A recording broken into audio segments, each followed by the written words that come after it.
Сәлем достары, талдан қан шығады дегенді естіп пе едіңіз? Біз бүгін сіздерге сол қан шыққан талды және де басқа да сұмдық талдарды көрсететін боламыз. Қанды тал, бұл талдың ішінен шынымен де қып-қызыл қан шығады. It's still drinking. That's coming from up there.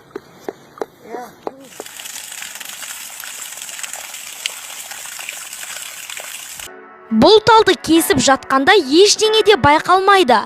Ал орта жағын кесіп бастағанда талдан тоқтамай қан шыға бастайды.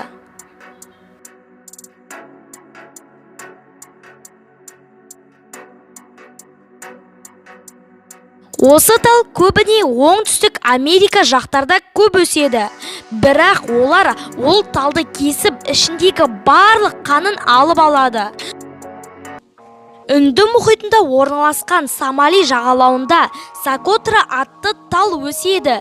Бұл өсімдік тек қана Сомали жағалауында ғана өседі, ал басқа аймақтарда мүлдем кездеспейді. Айтпақшы, бұл талдан да қан шығады екен.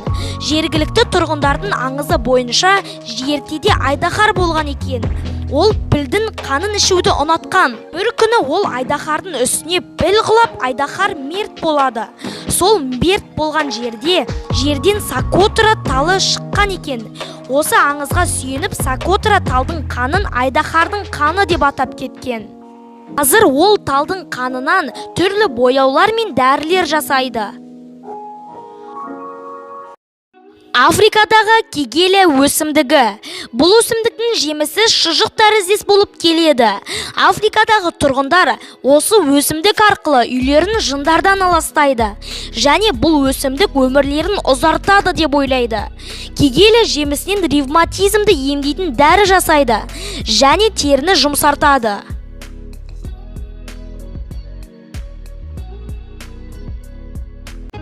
Тағы да Африкадағы тал.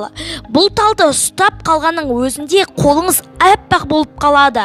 Ал африкандықтар осыны пайдаланып, беттерін де әппақ қылып алады. Әрине ақылға қонымсыз. Және күн сәулесінен осы талдың ұнтағы арқылы беттерін қорғайды. Жабатикаба талы. Бұл тал тек Бразилияда ғана өсіріледі. Және жабатикаба талы қап-қара жып-жылтыр жеміс береді. Бұл талдағы жемістер сәл қорқыныштырақ, әсіресе ауру адамдарға. Алайда Бразилияда жабатикаба талындағы жемістерді жеу ол дәстүр болып келеді.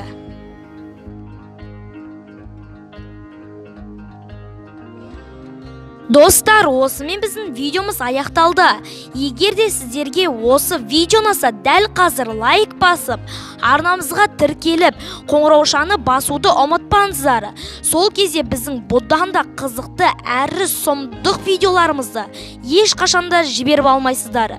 Ендеше сіздермен бірге болған мен Райымқұл Абдулнұрхамит. Қызықты мәліметтер арнасы, сау болыңыздар.